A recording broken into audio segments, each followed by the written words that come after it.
Hey everyone, welcome back for the first time in a long while to Very Wicked long. Good Show. I'm Brian and I'm joined as always by Dylan. Dylan, how you doing?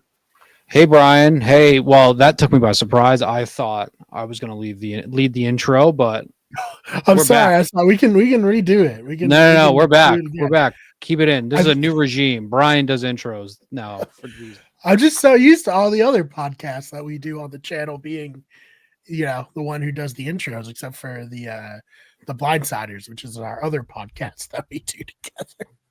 No, no worries. I was like prepping up my voice, so that's fine. Brian, what's up? This is our first time recording in I think several years, right? I Let's see. The last episode we recorded together, I have our Podbean page up right now, was August 3rd, 2022. so I didn't almost three expect years. that. Yeah. Wow, we're back. Not much has changed in those 3 years in this world. Still Yeah. at war with It's pretty Ukraine. much the same. It's still, yeah, that's still happening. Hold on, hold on. We're We might not have at to. war with Yeah, we're We're not at war with There you. is a war We might have to cut. happening in Hold on. Ukraine. We might have to cut that part. We're not at war with Ukraine. Russia, which is Mhm. who we are not allied with or in any way affiliated Yeah. with, We're is at not war secretly Russians this whole time, with Ukraine. I don't need. I doing don't an need a. influence campaign.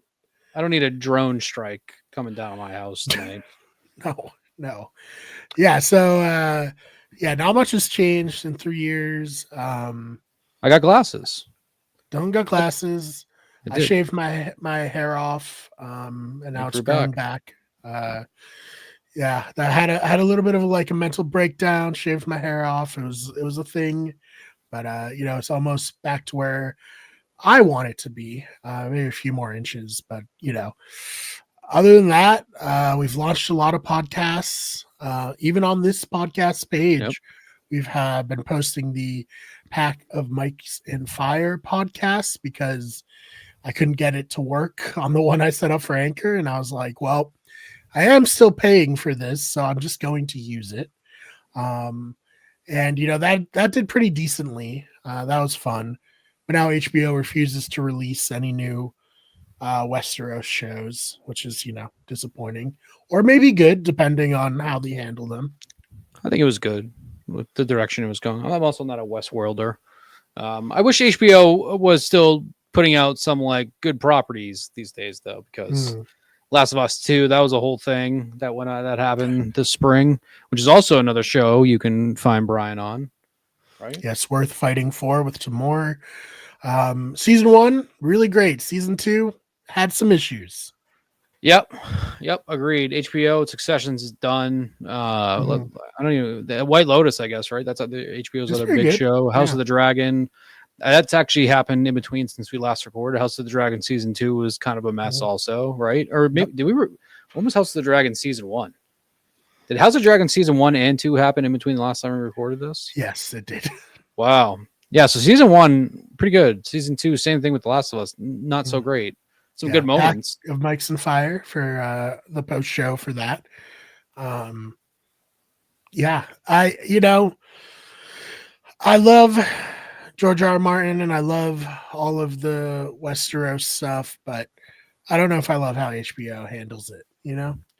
I don't love George R. R. Martin because now I feel like we're pretty much picking up exactly where we left off. I think in terms of our George R. R. Martin takes.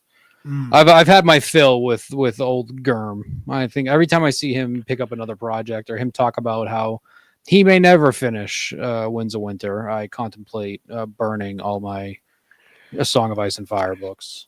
I do appreciate that he's at the point now. He's just like, yeah, maybe I won't do it. Maybe I won't finish it.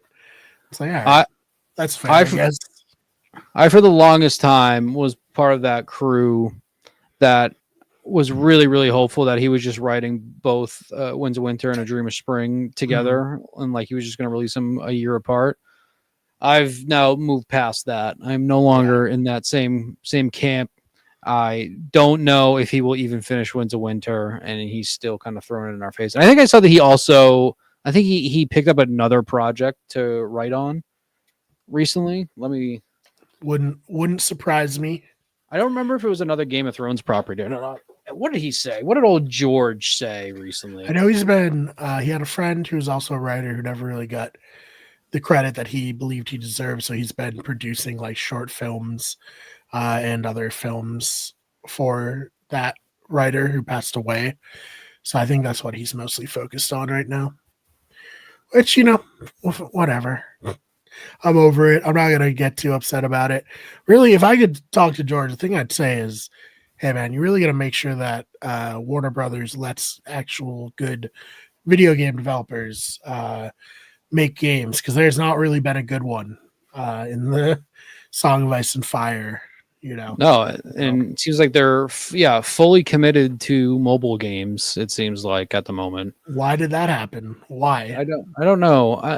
Because also like Telltale, I really liked the first season of Game of Thrones. Oh yeah, that one was fun. That was good actually. And then wasn't there like a Game of Thrones game on like PS3 or Xbox? I think there was. I think it was called. Yeah, hold on. I never played it. Keep talking. So that project that George R. R. Martin is just recently started working on, he has agreed to write with an animation studios, Lionforge, to write a adaptation of Blue Eye Samurai. Well, hold on, George R. R. Martin's new project with Blue Eye Samurai Studio, a new adaptation of the Hercules myth based on Howard Waldrop's A Dozen Tough Jobs. This reimagining shifts the legendary Greek hero's trials to 1920s Mississippi, offering a fresh cultural perspective on the classic tale. So we'll have Hercules in Mississippi dealing with the Jim Crow laws. It seems like that's George's next adventure instead of writing Winds of Winter. Interesting.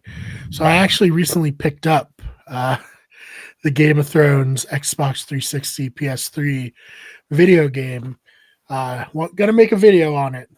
I think it should be. Well, I've actually heard it's not that good, but I am excited to try it out. So we'll see. I'll report back. So is that a game you're gonna stream? Maybe, yeah. Well, so a long time ago, I gave my Xbox 360 to someone that I'm no longer on speaking terms with.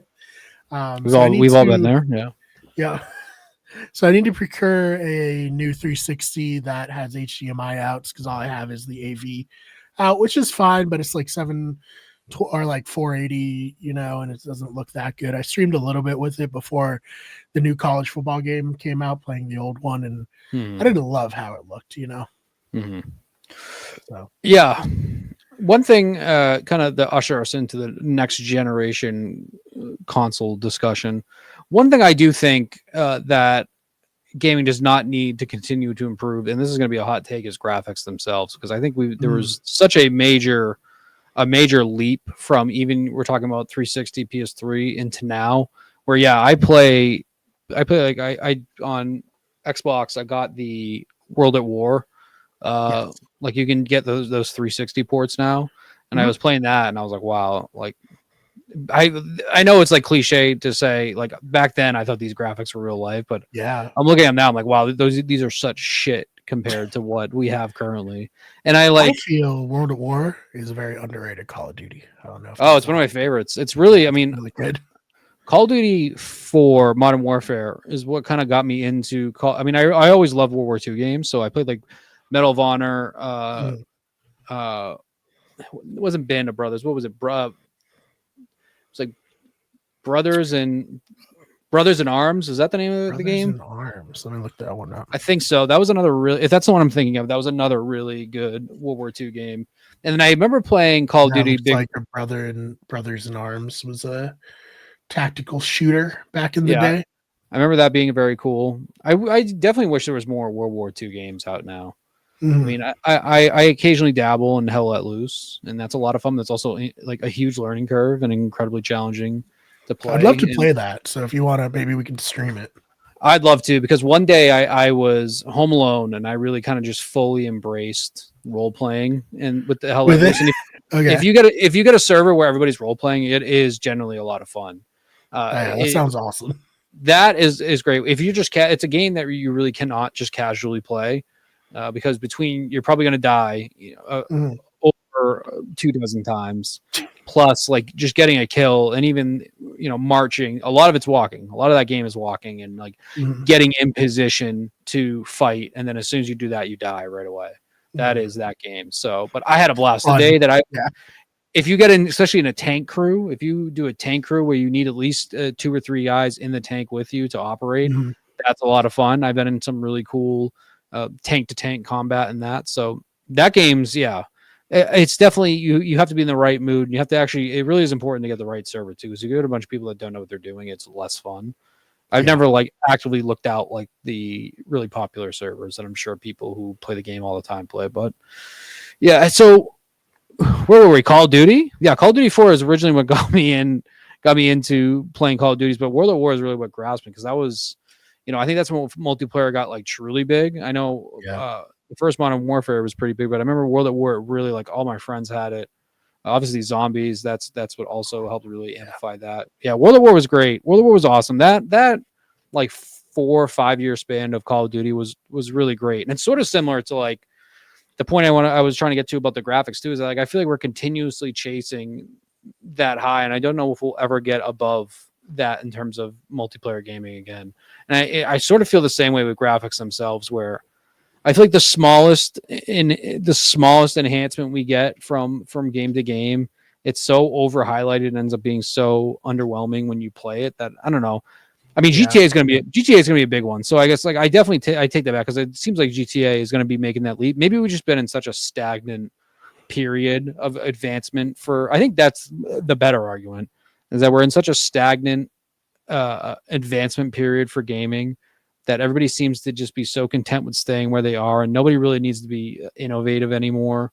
No, because everything is so monopolized between between Microsoft, Sony. Obviously Nintendo. Right. Definitely need more innovation. I don't know if we'll get that, but that's what also I will say I really got into Kingdom Come Deliverance 2. I thought that was pretty great. Very good. Yeah. Very, very good game. I didn't finish it. It did get a little repetitive for me at a certain point, but I also I am one to very much get like 75% through a game and then like easily get distracted going on to something else. Which is what new ones coming out. That's the problem. I'm in the midst of like the worst part of that right now because the Switch 2 came out. I was very fortunate enough to get. Tell me about that, Dylan. I got a Switch 2. That was kind of, so the background story on that is I pre-ordered the Switch 2 the night that pre-orders went live in the United States after about an hour and a half of really grueling waiting on Walmart, Target, Best Buy. And I think at the time GameStop was not launching that same day. I think GameStop was like the morning after or something like that. So it was really, I kept switching between Target, Walmart, Best Buy. Did not care which one I got. I remember I started having flashbacks to the PS5 launch because that was brutal. That was horrible. That was like, obviously we're still coming off of like the height of COVID at that point. That was, PS5 was probably the worst. Getting a PS5 was the most like stressful period of getting a console I think I've ever had. That was, and I know that it was like that for a lot of people, really up until recently too. But that was very fortunate enough that night that those pre-orders went on sale. I got one through Walmart. I got the link. I felt great. A couple weeks went by, and then I started seeing people on Reddit saying, "Hey, my pre-order from Walmart was canceled," or like, the charge came off my card. Now I can't find my order. So I went and checked the link in my email, and sure enough, my link was doing like the exact thing that everybody else was describing, that the link wasn't working. And so I even checked like my account I bought it on. Nothing on there. It was just completely erased. Nothing in my purchase history. The only hope I still had was that the charge was still pending on my account. But then I had seen other comments too of people on these Reddit threads saying that they had called when they were having the same issue, called to get somebody to like help them out. They basically said it was like this faux payment issue, and they update the card on file to whatever you give them, and then it ended up canceling those orders. Like dozens and dozens of people were saying that happened to them. So I'm like, I'm gonna wing it. I'm like, I think there was like 2 weeks left at this point when I fully realized this. I said, at this point, if it comes, it comes. I had called like the robot support line, and I was able to track the order that way, which I thought was weird. So only when I called the Robo customer service, that's when I was able to say it. Kept saying it was processing, was going to be delivered on the 5th. And so finally the 5th came, and honestly, I completely forgot about it. I had forgot that it was coming the next day, even though I had been like sitting nervous for 2 weeks at that point. And then I wake up to a message from my Ring doorbell that somebody was at my door, and sure enough, it was a Walmart delivery person at 6 a.m. dropping off the bag. I was hyped because I'm like, nobody else ordered anything from Walmart. Like I know exactly what it was. Yeah. Got it, opened it. Pringles and Coke as well. And yeah, so in the bag I got the Pro controller and the Switch with the Mario Kart, and then also they put Pringles and a Coke in there, which I thought was a nice. That's a nice touch from Walmart. In a world where these corporations keep shitting on us and taking as much money as us from possible, getting a Coke, which I don't drink, and Pringles was awesome. The Pringles were eaten. I'm not a big Coke guy, but yeah. What were the regular Pringles or were they a flavor? Regular Pringles. They weren't getting that. That's kind of smart. They weren't getting that crazy. You don't want to give someone like one they don't like. Anything. They could have gave me, dog shit. It was just showed that they cared. They cared enough to. I wasn't just another number. After the $750 I spent on all the Switch stuff, I wasn't just another number. So I got it. I booted it up. Very first thing I was going to play was Mario Kart because I have kids, and also that came with it. So I knew for a fact that was going to be the next gen game. First impressions booting it up. Visually, it is still the same exact thing that Switch 1 was. I've seen that. It looks the same. So there was really, speaking of innovation by these gaming companies, the main menu is pretty much the exact same. Really nothing changed there. So a little bit bummed about that.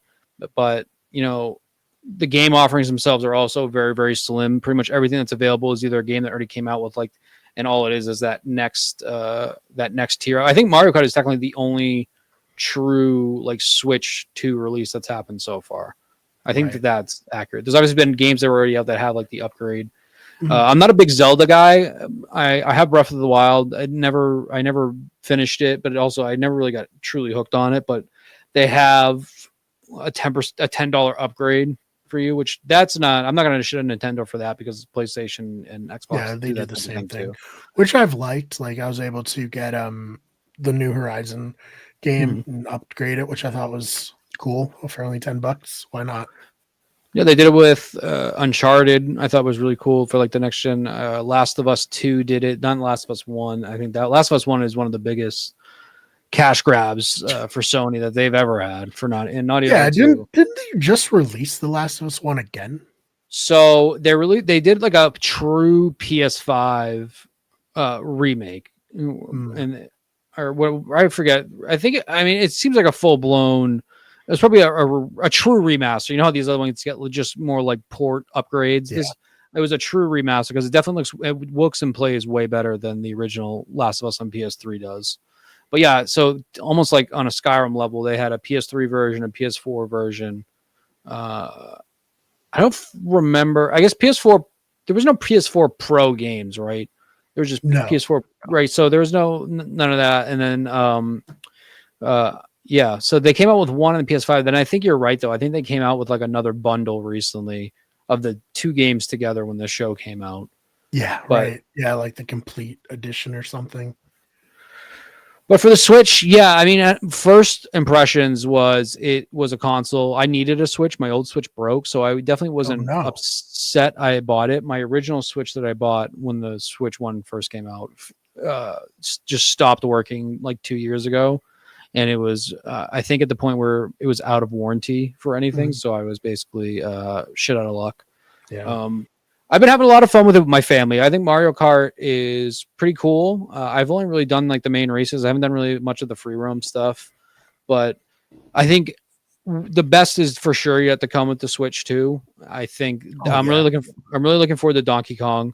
I think that's going to be really fun. It's probably the first time in a long, long time I've ever been really excited for a Switch exclusive, just because I love Donkey Kong. Donkey Kong Country is one of my favorite games. I love that. So I'm looking forward to playing that.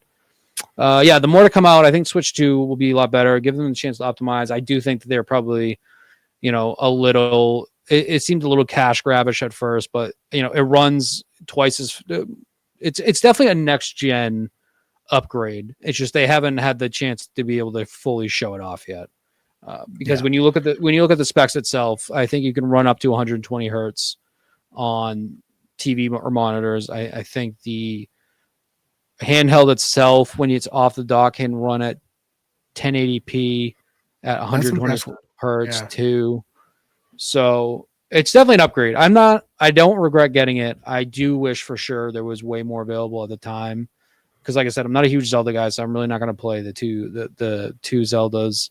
So I am enjoying Mario Kart. I've been playing the shit out of Oregon Trail on there too. Yeah. The past like 3 days, that's all I've been playing also. So I'm having a lot of fun with that. Yeah. The Switch. I'm just glad I didn't get the one that was like stapled in by GameStop. Did you see that story? I did see that. Yeah. Specific GameStop in Long Island fucked up a bunch of people's Switches, which, wow, what a nightmare. It sure is. I'm trying to find the story. I had like the exact quote, but basically it was all the people who pre-ordered it too. So it was everybody that was at the midnight release. So the most dedicated of its fans are basically they're screwed. They said that they would Nintendo was going to replace Nintendo or GameStop is going to replace the screens on those Switches, but they said it's going to be like a 3-month turnaround. Yikes. So that sucks. So I am glad I didn't get it from GameStop. GameStop does whatever it can to stay in the news these days. It really does. If you asked me at the start of that GameStop whole thing with Wall Street and the stock market, if you told me, 5 years later we were still talking about GameStop and they didn't actually go under, I'd say you're insane. So shout out GameStop. And Game Informer is coming back. I didn't see that. The magazine? Yeah, Game Informer. That is, my interest has been piqued because I was one of the kids that had, one of the most important things in my wallet, next to condoms, was my GameStop power-up card.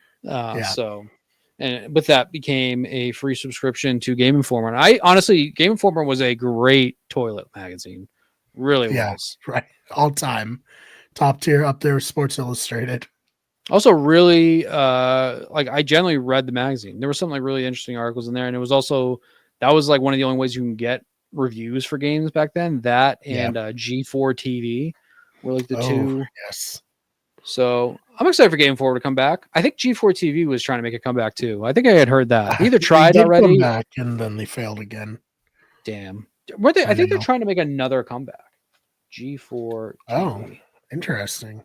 I could be very wrong. I will say, Dylan, the whole Wicked Good brand only exists probably because of G4. Because I wanted to make an Attack of the Show like show.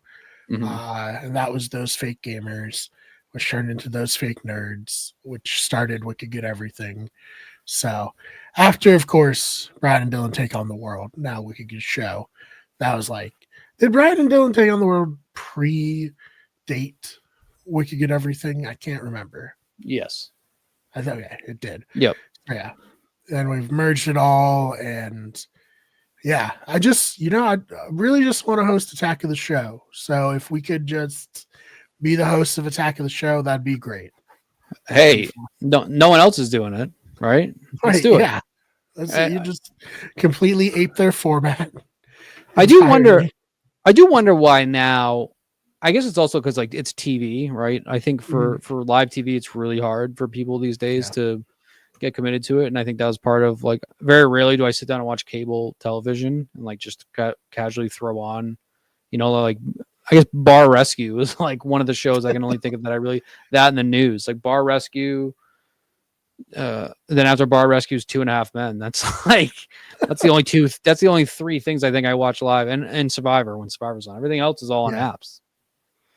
Yeah, really, Survivor, Big Brother are my two live in sports, I guess, but that doesn't really count. Sports excluded. Yeah, and so I just think it didn't work. They tried to do the internet thing, and that didn't really work. It just wasn't the same. You can't go back. G4 was such a specific time, and it just it doesn't work. But maybe a live show on Twitch in the vein of Attack of the Show might be a thing. I mean, Dylan, look at the logo for Wicked Good Everything, the TV head. That is Yep. because Attack of the Show had Yep. mannequins with television heads Wow. on their set. I did not realize how big of an influence this was on Oh our yeah, on our empire. I mean, yeah, it's probably the most influential television station. As for show, I would say The Whitest Kids You Know is the most influential show on my life. You know, in terms of my sensibilities, Sure. just really into that. Made so many people watch The Whitest Kids You Know, so semi against their will from middle school to high school. Well, yeah, I actually never got into Whitest Kids You Know, but based on the things I've seen, it makes a lot of sense for you. Yeah, and the sketches, especially back then, were very inspired. Like Tamor had the College Humor influence, and I had the Whitest Kids You Know influence, and we tried to like find the middle ground between those two. I feel like as soon as the first time I saw Always Sunny in Philadelphia, it immediately became my humor, and I refused to get off of that.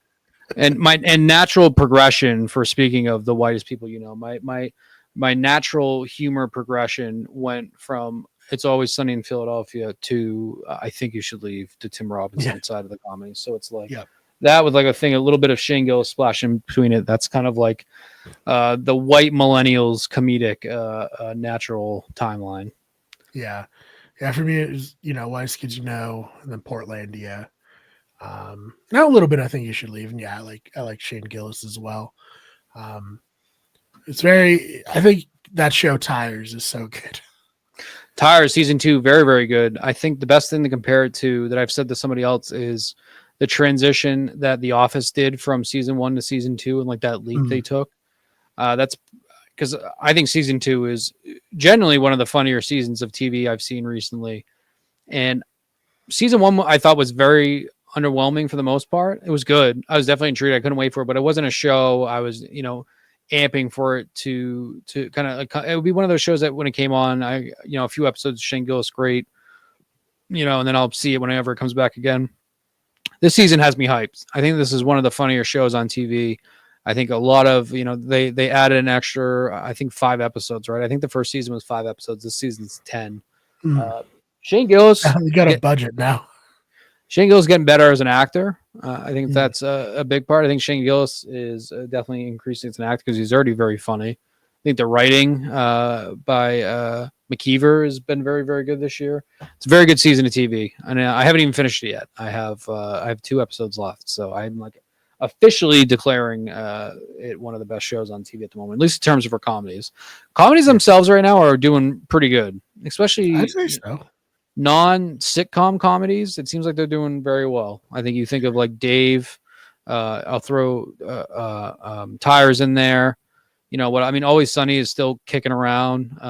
You know, shows like Ted Lasso, Abbott Elementary. I mean, kind of like several different types of comedy we just mixed in there, but you know, but you know, that's kind of it's like they're all thriving in this, you know, time where, you know, all the styles can be respected. We just need better drama back on TV. We have Andor. So that's another thing that happened in between last time and now was I've officially been caught up on Andor. And actually, I don't know. Same thing. Maybe Did the entirety of Andor air between I think it might our last episodes. Yeah. So I like just got caught up on Andor. Finally because I definitely got Star Wars fatigue for a little bit. After it being on such a big Star Wars mountain for so long, with the kind of the resurgence of of when Disney bought them, but I definitely took a few years off. But I am back and stronger than ever. Andor, generally probably like top 5 best shows on TV, even though it's done.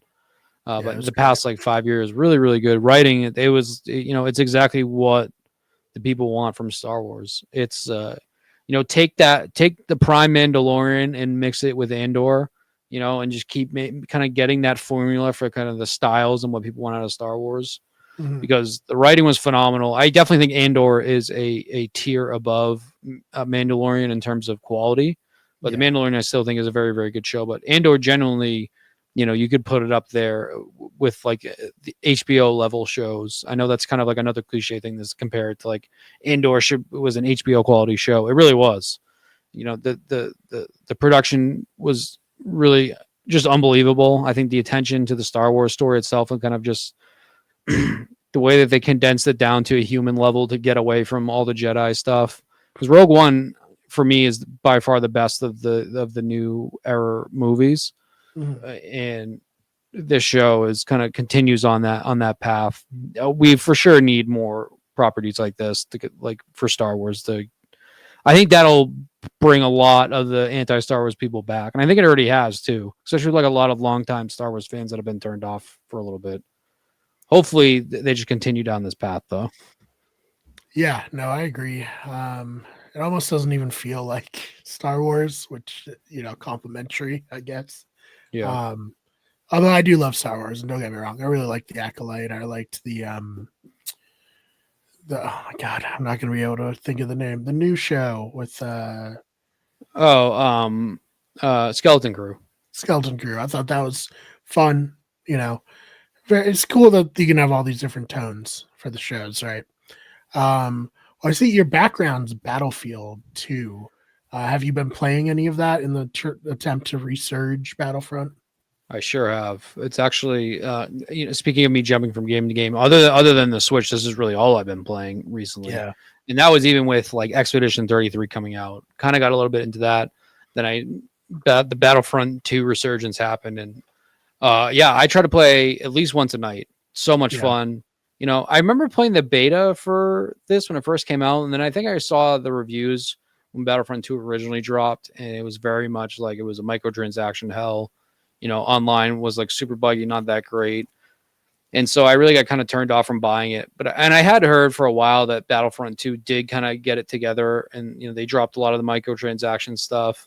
Mm-hmm. The gameplay was awesome. And so when it all became popular again, I saw like on TikTok, it was very popular to try to get Battlefront 3 made. And I saw that the servers were kind of really, really stacked. So yeah, I started playing. It was really the first time I fully dove in to this one outside of the beta. And it's a lot of fun. Talk about games that age well. I think for a PS4 game that came out, 7 years ago now, I think it came out 2018. Really impressive. I think it plays really well. Looks really good. A lot of fun. I keep playing Supremacy, which is kind of like the tug of war of like you got to capture the points. I love that stuff. I love that. I've been in a few matches which have lasted probably like over 45 minutes of like constant back and forth. Lots of I love it. It's a game I want to keep playing. I think it might be my official like summer multiplayer game because I love to have like a casual game I can sit down and play that's multiplayer during the summer where it's not too committal when it's nice out. And I think this is definitely the one. I'm looking forward to it. I think I've already logged about like 15 hours in like the week and a half I've been playing it. So get on Battlefront. I think the only thing that they have going against them is there's no crossplay at the moment, I believe. So that's like kind of tough. These days, not being a crossplay game does not equal success. I think that you now are kind of required to be crossplay. So I do wish that would happen, but people are calling for Battlefront 3, and I don't necessarily know if we need it for story for sure. I love like a new Battlefront story because actually, if I remember correctly, I did play the story in Battlefront 2. I never played the multiplayer, but I did play the story when it was like $2. That's how I had the game. It was like $2 on PSN at one point, and the story is pretty good. So I agree for a new story, a new game would be great. But if they can just keep supporting this online, add in different worlds, I think that would be much better. I don't think necessarily these days online games need to consistently change and we need to spend another $70 like the success of Fortnite and all those other games. So Battlefront 2, man, play it if you're not playing it. It's awesome. It's like I get into a lobby in seconds. For an 8-year for a 7-year-old game, that's crazy. Yeah, it really is, and it does hold up super well. The graphics are so incredible for, like you said, a PS4, Xbox One game. And yeah, it's a lot of fun. I didn't buy it when it first came out because of the Loot Crate controversy. Yep. But I was able to get it on Game Pass. And I think I made a video talking about how people are trying to get Battlefield or Battlefront 3 made. And I like tried to explain like where it came from because it was 7 years ago. People might not know. And Eight. one of So I the looked up only, 8. Sorry to cut you off. yeah, It's 2017, so it's 8. yeah, because I was like, oh, I was there. I remember it. Like, let me write about this. And someone commented, like, we all know what happened in 2017. I'm Mhm. like, okay. I Can't haven't please everyone. I haven't had to spend any nor have I been tempted to spend any real life money. All the heroes are unlocked. I don't know if that's specific to me. I don't know if I bought like a souped up like the one that we get the DLC too, but I haven't no heroes or villains or anything like that you have to buy, and then you easily earn in-game currency to buy skins for your for the players and stuff like that. So and the skins are impressive too. They have like I don't know why anybody would play as the Alden Alden Emmerich. Or what was I think that's how you say the guy that played Hunt solo Oh, and yeah, solo. yeah, yeah. I don't think anybody's in their right Is mind he a playing as his character in skin. it? You can so in Hunt Solo you can reskin him to him, and same thing for Donald Mm, Glover for Lando, which is okay. cool. I think I might play as a Donald Glover Lando, but Yeah. yeah, stuff like that. You get like there's a few skins for each player's supremacy because you can like get the heroes or Jedi's when you unlock enough points. I like if it was like this from the jump, I think it would have been way more popular, and I think it's probably more obvious now to EA whether or not they'll correct it. Probably not. We'll see what kind of happens with this Madden this year. A lot of hype around Mm. Madden that Oh, man, it's I did finally. not buy it for 1 second. I don't either. That they're trying to like they're committed to everything I've seen has been outside of like the football gameplay itself. It's like adding celebrations and all that stuff. I haven't really seen or like pregame stuff. I have not seen anything that leads me to believe the gameplay will be better. So as always, I'm super skeptical. Last year was the first year I did not buy Madden, and I don't even know how long I stuck strong.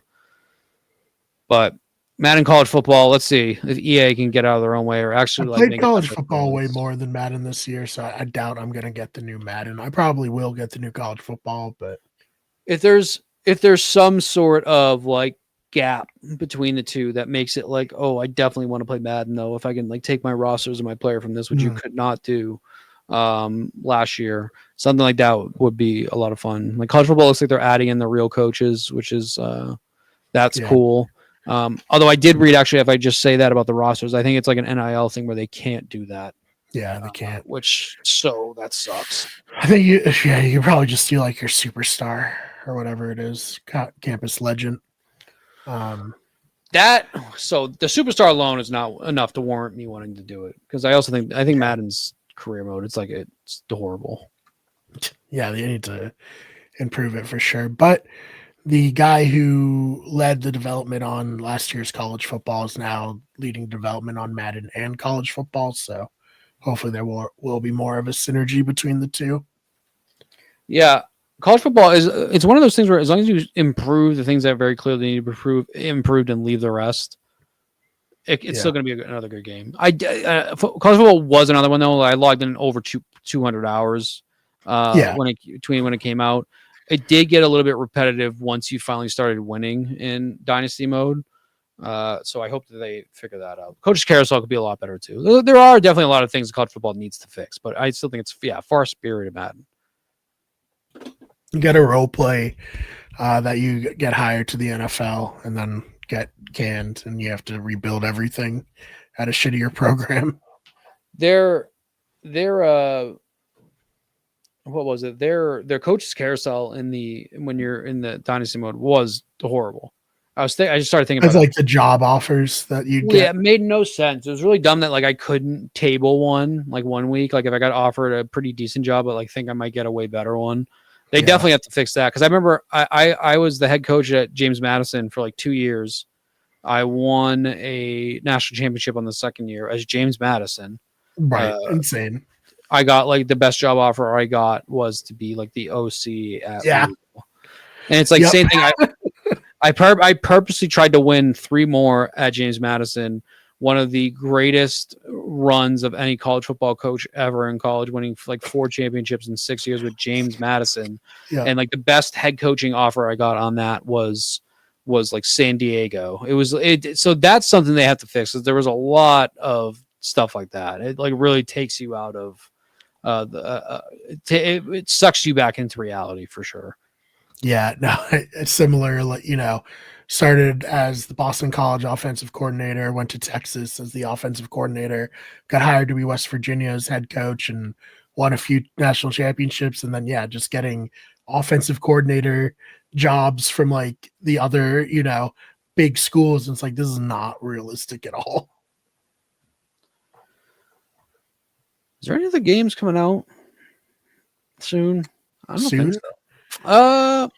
That Mafia game in August. I'm a little excited for that. The Mafia Old Country game. Oh, there's a new Mafia. All right. Yeah. It takes place in Italy. It's like at the turn of the century too.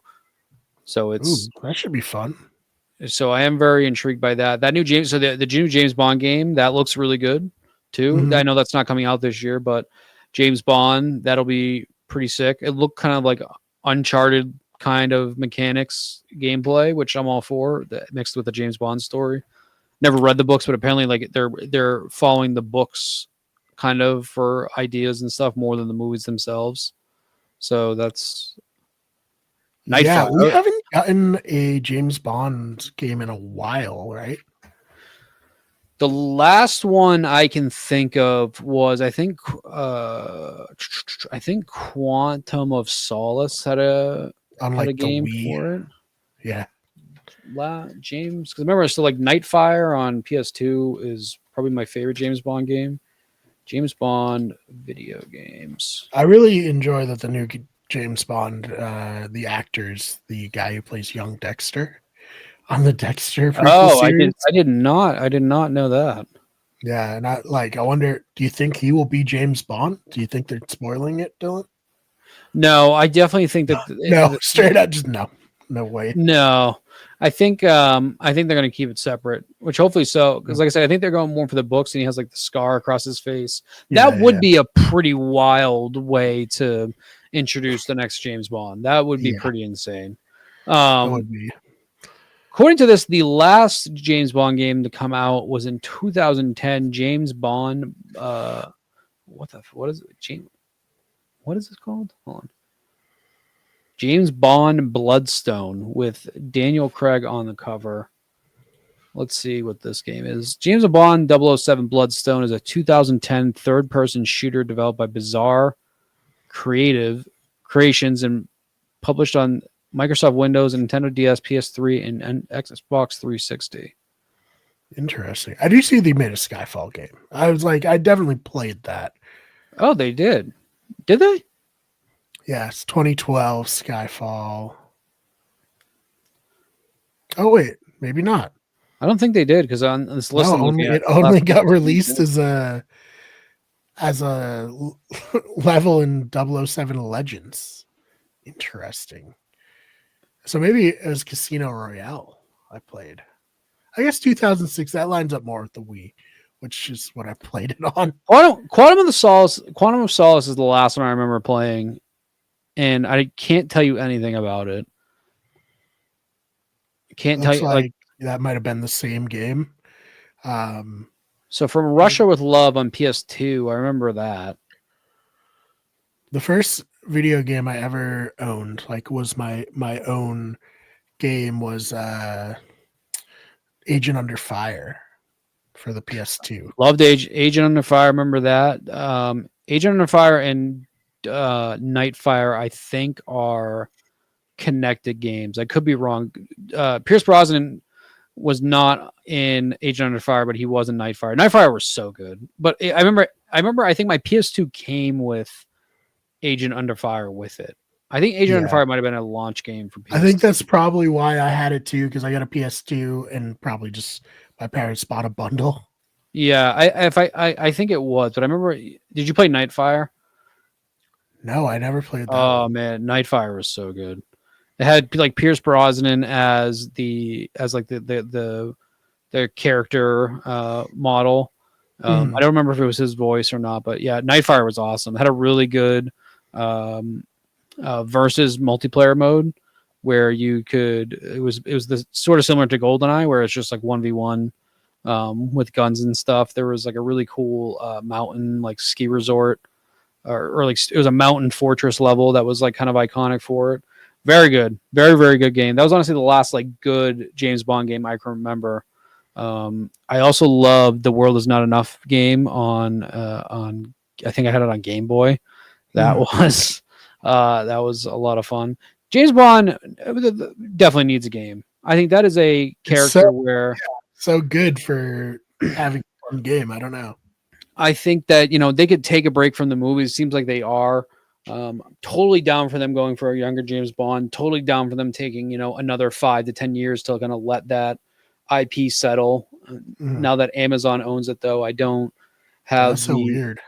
I don't have the highest hopes for it, but we'll see. But I mean, this whole game thing, obviously in development a little bit before Amazon got a hold of the property, but definitely I'm looking forward to this because I think depending on when it comes out next year, I doubt it's going to want to go up against GTA. So that's probably like a fall 2026 game, which I love a good fall story game to come out.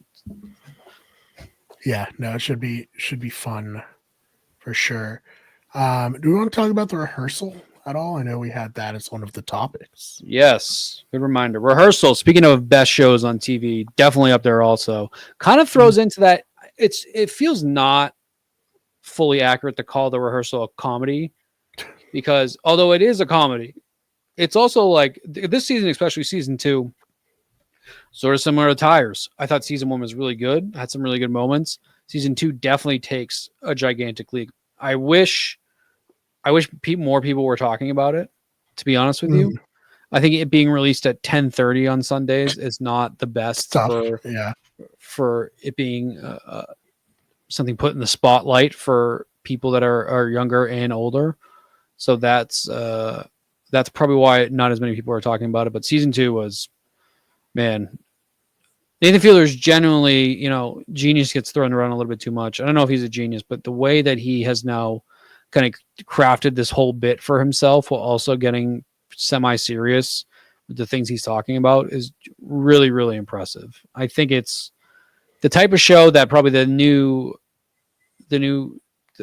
newer generation that really has no sort of what's the word I'm looking for? Attention span to kind of learn things in video format. That's like an old man yelling at clouds thing. I don't like the way I worded that. I definitely do think the world's attention span as a whole is definitely reduced to what it used to be, especially when it comes into taking like serious topics. And I know that like it's kind of a bit in the show, like solving, why pilots don't communicate more in the cockpit. Like that's, it's silly on the face of it, but I don't know. I thought it was very informative. It seemed like, the overall idea of what he was trying to go for made a lot of sense. Seems like he is very serious about it too. Once again, I feel like he's so stuck in this character in this bit that even when he wants to be serious, he can't fully get that out. But yeah, if you haven't watched it. You don't need to watch season 1 to watch season 2 at all. You can watch it as its own thing. It'll add a little bit of context to what exactly he's doing overall, but generally really, really good. And everybody who has watched it all has positive things to say about it. So I don't know. I really hope, we get a new season soon. That's another thing. Like take your time, do whatever you got to do. I mean, the guy learned how to fly a commercial jet between the last time season 1 came out and this. So really impressive. Nathan Fielder is he's a very interesting fellow and really does like nothing else, right? This is like, I remember he was in The Disaster Artist, the Dave Franco, Tommy Wiseau movie. Remember he was in that. And like, I don't know if he's been in anything else. He did. He had a Paramount Plus show. That's right. With Emma Stone. Yeah. That's right. I did not watch that. No. But any sort of, I think it was called. I think you're right. The Curse. But he doesn't, and maybe that, maybe his comedy really just doesn't transition into anything that's for a feature length film, and that's fine. Just keep doing more stuff like this. I'm like very curious of what he goes to next, because I do love when news shows or like news comedy shows do like really obscure stories that like you really wasn't thinking of. And I know like the airline disasters just happened to be incredibly topical current day, but it probably wasn't when he first started filming this, right? Like 2-3 years ago. Like his overall goal, not compared to what it is now. So Right. I love when new shows like go off and like cover stories or like get serious about things that like the general population really isn't. That like Jon Stewart, I feel like did that a lot. What's the other guy? Stephen Colbert does that a lot too on his show. Yep. Back when it was on Comedy Central. So love keep that going. More of that. Maybe don't put it at 10:30 though, so more people can watch it. But very excited for that. HBO. I don't know. HBO Warner Brothers at the moment going through quite the crossroads. Honestly, Warner Brothers with like these 2-3 years in between shows, massive productions, but we only end up getting like 6 episodes. Writing's kind of turning into dog shit. Warner Brothers with everything with DC. Hopefully DC's on the come up. Last time we talked, DC was definitely not on the come up. It's coming around now though. Yeah. We were going to do another episode with everyone getting fired from DC, but we never ended up recording it. I think in between when we last recorded, the Batman came out, right? Or maybe the Batman came out before that. No, because it's been forever. Because once again, it's gonna be like 8 years in between the Batman movies. Be something crazy. Yeah, isn't that like the stat that Rob Pattinson, when this movie comes out, will be either the same age or older than Christian Bale was in The Dark Knight Rises? I think it's all the same age as Ben Affleck. I think it's Christian Bale, but maybe it's both. Yeah, definitely Christian Bale. Well, I think that was the more shocking though, because Christian Bale did 3 movies. Rob Pattinson's gonna be older than he was by the time this comes out. Yeah, Christopher Nolan was like a machine. At that time, he was like every 2 years, like clockwork, new Christopher Nolan movie. Although I think there was a bit of, definitely. What was the gap between Dark Knight and Dark Knight Rises? I think it was like Dark Knight was like 2008, Rises was 2012. But he did have Inception. He had Inception, and he had did Prestige come up before or after Dark Knight? Prestige was before Dark Knight. It was the movie before Dark Knight. So in between Batman Begins and Dark Knight. That's what I'm saying. Every 2 years, he was like pumping them out. He really was. Very excited for his next movie. Lots of great stuff to look forward to in the future. Now, not so much, but in the future. Yeah, no, hopefully TV can figure it out, because like I recently rewatched Angel with Jenny, who had never seen it before, and just having those 22 episode seasons is so nice, because you get to really like spend time with the characters. You know what I mean?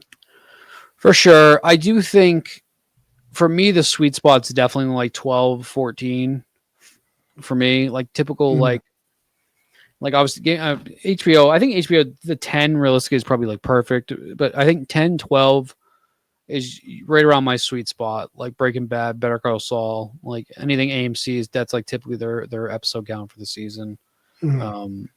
Yeah, I agree. I think more than 10 episodes for sure to make you. That was my biggest gripe with Last of Us 2 seasons. Like the time I spent with a lot of these characters, I didn't like it, and the ones that we didn't spend enough time with, was like kind of put me off from. Even though I know what happens in the story, but it's just like we barely see any Abby, and it's going to now be 2 years until we get season 3. Yeah, and I saw she's going to be the lead. Obviously, we knew that as a game. People who just watch television are not going to love that. They're no, there's going to be like no Bella Ramsey in that season. Yeah, because I do like a nice one-off episode a lot of the times too, but you can't almost do what's going to appear to these people that don't know what season 3 is. You're going to appear that you're doing a one-off season type thing. I agree. I think it's going to be hard for a lot of people to stick to, and I think a lot of people just generally did not like season 2. Yeah, and I think a lot of people had valid complaints, and I think a lot of people had bad complaints about it. It's It's tough. Like I said, I had high hopes for Last of Us season 2. I think there was a lot of bright spots. I don't think the issue is Bella Ramsey. I think Bella Ramsey is a good actress when she is given the material to deliver. I don't think the writing specifically for Ellie this season was good. I think it was arguably bad for sure. I think that's something that they'll have to work on. I mean, I was pretty down on it overall, but the ending of Abby day one that that did enough to pull me back in more. I will be there when season 3 comes out. I think Caitlin Dever, right? That's her name. I think she is nailing the part. I think people that needed her to be this buff Jack person were a little bit too committed to that whole thing about like, oh, it shows how committed she was to training all those years. And like, yeah, I get that, but it was also way more meant as a game mechanic for the game. So you weren't playing as two of the same type of style of combat. Yeah. They needed to replace that Joel Bruiser combat. And I think they found a good way to issue it into the story. I don't think it was necessary for the TV show. I think we're kind of seeing how respected and feared Abby is. They just have to sell it. I think Caitlin Devers will. But man, 2 years, that's like 2 years, a long time to let the casual fans sit on that story. I don't know if that was the best choice for them. And I think what's going to happen when season 3 comes out is they're going to say, no one's watching the show, and they're going to blame things like Bella Ramsey and stuff like that, where it's not her fault at all. Craig Mazin and Druckmann, I think they both have like a good grasp of what they want to do with the show. But I think the execution of Ellie was like kind of inexcusable this year. I think it was really poor writing, and I think Bella Ramsey got kind of screwed by that. And a season that had a lot of other like really strong performances too, like that flashback episode with Bella Ramsey through the birthdays. She was great, really good acting. And I was one of the ones that was skeptical of her acting, and I think that really delivered it for her too. I think because she really the only other thing I have to go off of for her is Game of Thrones, where she's playing, when she's playing Lady Mormont, who is, specifically, she's not entirely feared to the naked eye because of her size, but she's respected by her men, all that shit. Where like Ellie is, should be feared. She's a psycho, like especially the perspective you get in the game where you're facing Ellie and how terrifying it is. Did not get that sold with the Ellie that we were given in the show. And I think it was all to do with the writing. I think it was very, very unfortunate. And I hope that I have high hopes they'll turn around in 3, but I just don't know if the fan base will be there to do that. Then that makes me nervous because I imagine it's probably not a cheap show to make. Yeah, we'll see what happens. I mean, that'll probably be the end of the story. So, I mean, I know Craig Mason's like, we're gonna have to do 4 seasons. I don't know about that. I do think the mystery Naughty Dog game that we've been hearing about is The Last of Us 3. I do think that that's like my big conspiracy theory. It's either that or Uncharted. After the second season comes out, that would make sense. I don't think that Naughty Dog would put out 2 new IPs close to each other. Yeah. I think that it would probably be. I think there's a chance maybe that this third mystery Naughty Dog game comes out before that other one. What's the other one called? The Intergalactic Heretic Prophet, which I'm very excited for. Yeah. Looked awesome. All for that cyberpunk noir futuristic setting. So that's cool. But I think I love space stuff. So I'm in. The second I saw that trailer, I was like, fuck yes, let's go. That in Abby's story, like that story's not really fully finished yet. So or it's at a spot where I hope it's not finished. Because I think we've seen Ellie pre-revenge. Now let's see Abby post-revenge. Yeah, no, agreed. I actually like Abby a lot as a character. I know people don't. I agree. I would play a whole game as just Abby as the protagonist. So I 100% agree. I think Last of Us 2 is one of the best games I've ever played. I've ranked it as such on my TikTok. Got a lot of shit for it. Yeah, I'm sure that was a nightmare. In terms of games that won Game of the Year, Last of Us 2 was like the number one I ranked on that list. 2026, that's going to be a really big year for shows, for video games. You know, I think getting through the rest of this year. Luckily for us, reality TV is, you know, hotter than ever at the moment. It's not hotter than ever, but hotter than it's been for a little bit. So that's good. Yeah, just released a new show yesterday. I guess yesterday.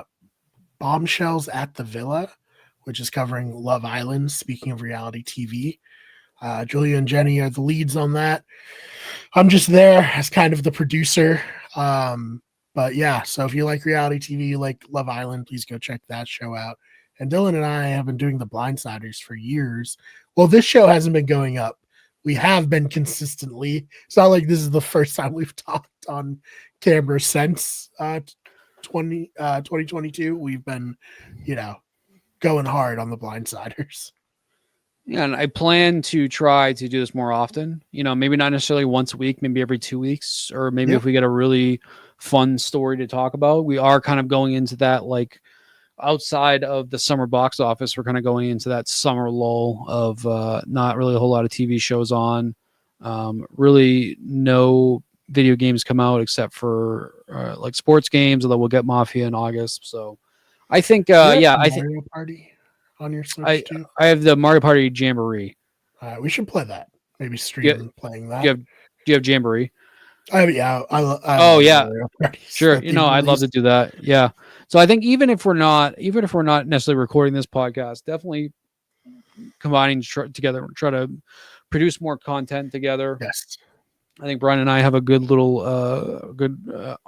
in studio chemistry together to talk. So that's nice. Yeah. So maybe, you know, some weeks we'll put out an episode a week. Some weeks we'll put one out, you know, once a month. I think that it's fun to get here and talk about things that we are passionate about, that we like. Yeah. And whoever's listening is listening. Agreed. And, you know, we'll probably be doing the occasional off-season Blindsiders podcasts where we have like a topic. I made that its own YouTube channel that I'm gonna, and its own website, theblindsidershow.com. I didn't get hired to write about Survivor for a different website, so I spitefully made my own Survivor website, and like, fine, I'll write stuff myself. You know, that Bender quote. You know, I'll make my own with blackjack and hookers. You know. As you should. Pave your own way. You don't need any of these, like, nobody reads those sites anyway.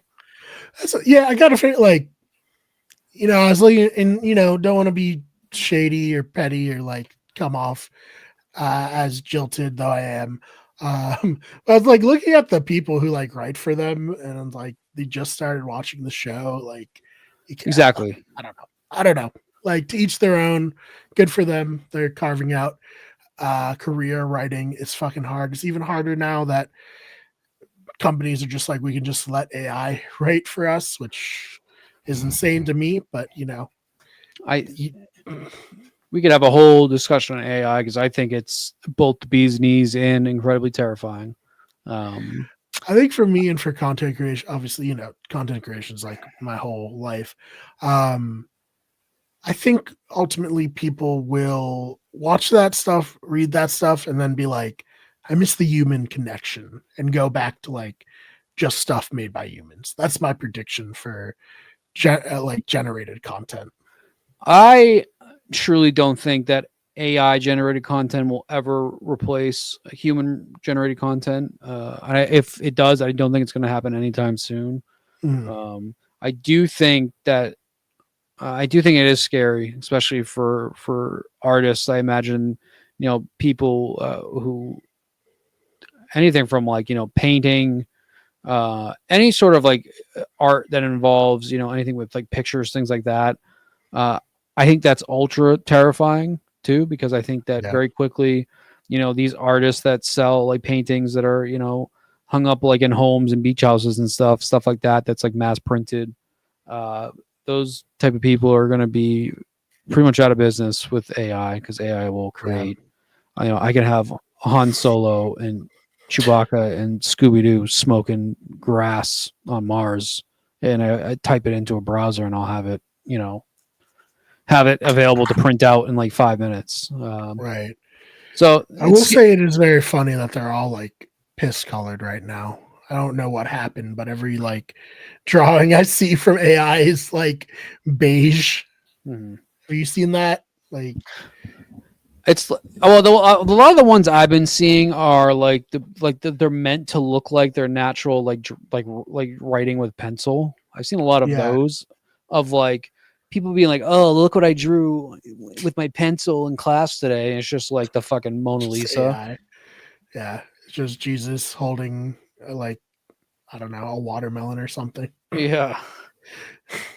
and boomers are being like, "Amen" on Facebook to For it. work, for work, ChatGPT like saves my day each day. So I will Mhm, say for that's like the AI part of it. You know, and anything that can help make our lives easier in those ways is definitely way more welcome. But then you get into the mhm. discussion about them completely replacing workers and a lot of Right. other stuff, which was sort of inevitable with robots. Eventually, you know, I think things like garbage men and stuff like that. You know, those are like a lot of the movies we see, like the robots, like the robot garbage men and all that. I think that's probably way more of a threatening presence at the moment than for artists with the art, but it's definitely a topic to discuss and how to regulate that. But who knows? It evolves every day. AI gets smarter every single day because it just keeps learning from itself. So we'll see. Yeah. Yeah. Well, we will see. I'm worried about it more. Just that I think like people will fire people and think that AI can like replace them, and then probably find out it can't. But then at that point, it's like, well, we can't rehire them, or these people have already like died from being homeless. You know? Yeah, I don't think it can be underestimated how many people our age though or in our like age range, our generation truly do not like to deal with people that are human. Yeah. Like, True. and I've been in situations where you know I've stuck with a phone carrier because I straight up didn't want to call and like cancel and deal with that human to human interaction. So Right. I think that that is like that's not helping either. Is that people just straight up don't like. I think that notion like people always want someone to talk to. I'll be like, I haven't seen my DoorDash driver in like 5 years, dude. Sure. Yeah. You know what I That's. mean? I'm always hitting leave at the door. So Mhm. uh, I think that's like that's also another problem is that people just we've become such like introverts with society that any sort of human human interaction that we can avoid, we're taking like we take that opportunity. At least most people do. Right. God bless people that love the fully human experience because we all used to at one point, and that's yeah, that's we can have a whole discussion of technology and all that. Let's do Yeah. another hour talking just that. Yeah. Maybe next episode. But anything else that we didn't touch on that you wanted to? No, that's all for me. I'm really happy to just be recording again, getting our thoughts out there. Like I said, whoever's Yeah. listening is listening. Awesome. Well, where can we find you online? DJ Clubberlang, Twitter, Twitch, TikTok. Awesome. As for me, we get everything, of course, those fake nerds, we get sports, the blindsiders. Blindsiders. Um, yeah, go follow that. And you can follow me on Twitter at the fake BMR. And for those Traders fans, Yes. meet you at breakfast. That's gonna be can't wait. Should be this week, Dylan. We should learn who is on the next season. My quick question about that. Would Traders record and then come out before 50. Survivor 50 Yes. would? Yes. It'll be in January and Survivor 50 will be like February. Yeah, no chance. No chance Coach is on that season. Traders 5 though, Dylan. Very excited. Yeah. Yeah, so we'll see. We'll see if any like players who we wanted to be on 50 who didn't make it ended up getting scooped up by I feel like the new era players would probably have been scooped up by like the challenge. Yeah. And then like older players would probably be scooped up by a show like the Traders. Yeah. So should be fun. Thank you all so much for listening, and we will see you in the next one. See ya.